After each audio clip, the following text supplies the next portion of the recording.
اچھا، اگلا سوال ہے، یہ بھی بچے کی جانب سے ہے۔ وہ کہتا ہے کہ والد کا انتقال ہوا تو وراثت میں ایک چھوٹا سا گھر ہے جس میں اور میرا ایک بھائی رہتا ہے، تو اب بقیہ بھائی جو ہیں وہ کہتے ہیں کہ بھئی آپ اس کو بیچیں اور ہمارا حصہ ادا کریں۔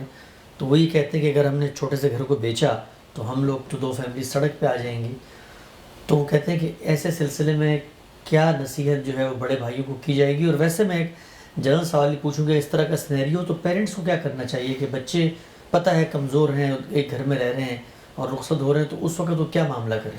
یہ جب انسان دنیا سے رخصت ہوتا ہے، اسی لیے یہ تلقین کی گئی ہے کہ اسے وصیت کرنی چاہیے، اسے دیکھنا چاہیے اس کے بعد کیا حالات ہیں، کیا حالات پیش آئیں گے، اس کی بیوہ کو کیا آئیں گے، اس کا کوئی چھوٹا بچہ ہے کیا آئیں گے، اس مقصد کے لیے وصیت کرنی چاہیے۔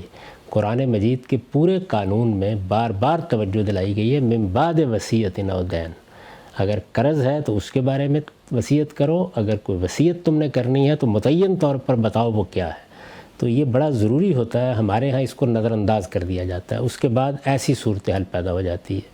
مثلا یہ وصیت کی جا سکتی تھی کہ جب تک میری بیوی دنیا میں ہے، میرا یہ بچہ چھوٹا ہے، یہ اپنے پاؤں پر کھڑا نہیں ہو جاتا، اس وقت تک یہ میراث تقسیم نہیں ہوگی، یہ لوگ بھی اسے کوئی نقصان نہیں پہنچائیں گے اور وہ لوگ بھی اس کو نہیں بیچیں گے، یا کوئی اور چیز جو بھی آپ اختیار کر سکتے ہیں۔ یہی وہ چیزیں ہیں جن کے لیے وصیت کا حق دیا گیا ہے۔ اس میں دونوں باتیں بے بنیاد ہیں جو ہمارے یہاں کہی گئیں۔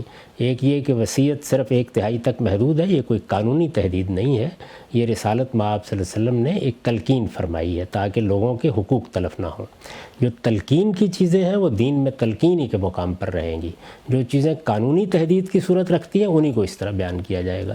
اسی طرح لا وصیت وارث پر جو سارا کا سارا مقدمہ مبنی ہے، میں نے بھی قرآن مجید سے اس کی تائید کی ہے اور یہ بتایا ہے کہ رشتہ داروں کے حق میں آپ وصیت نہیں کر سکتے، اللہ نے حصے مقرر کیے ہیں، لیکن وہ بربنائے رشتہ داری نہیں کر سکتے۔ کسی کی ضرورت ہے، کوئی خدمت ہے، اس کو ملحوظ رکھ کے وصیت ضرور کرنی چاہیے، تو یہ کام کرنا چاہیے تھا۔ اب ظاہر ہے کہ وہ بھائی ہے، انسان کی دولت پر، مکانوں پر، چھوٹی سے چھوٹی چیزوں پر بڑی بری نگاہ ہوتی ہے۔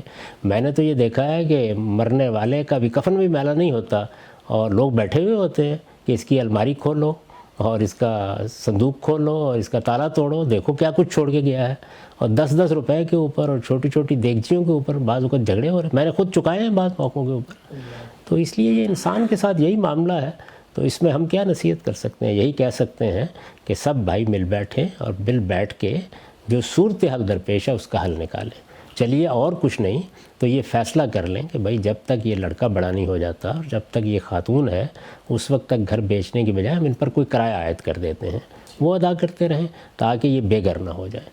تو یہ دیکھنا چاہیے کہ کوئی چیز آپ کو ملی ہے تو اس میں آپ دوسروں کے ساتھ کیا کر رہے ہیں، ان کا بھی حصہ ہے ظاہر ہے اس میں۔ تاہم سب سے بنیادی چیز یہ ہے کہ مرنے والوں کو اس کا ضرور احساس کرنا چاہیے۔ ہمارے ہاں خاص طور پر عورتوں کے ساتھ بڑی زیادتی ہو جاتی ہے، عرب میں یہ مسئلہ نہیں تھا، وہاں عورتیں اگلے دن شادی کر لیتی تھیں، یعنی ادھر عدت ختم ہوئی، ادھر شادی کا معاملہ ہو گیا۔ ہمارے ہاں تو عورتیں بعض اوقات 22-25 سال کی عمر میں بیوہ ہو جاتی ہیں اور ساری زندگی اپنے بچوں کے ساتھ گزار دیتی ہیں، تو اس لیے ان سے متعلق وصیت ضرور کرنی چاہیے۔ ٹھیک ہے سر۔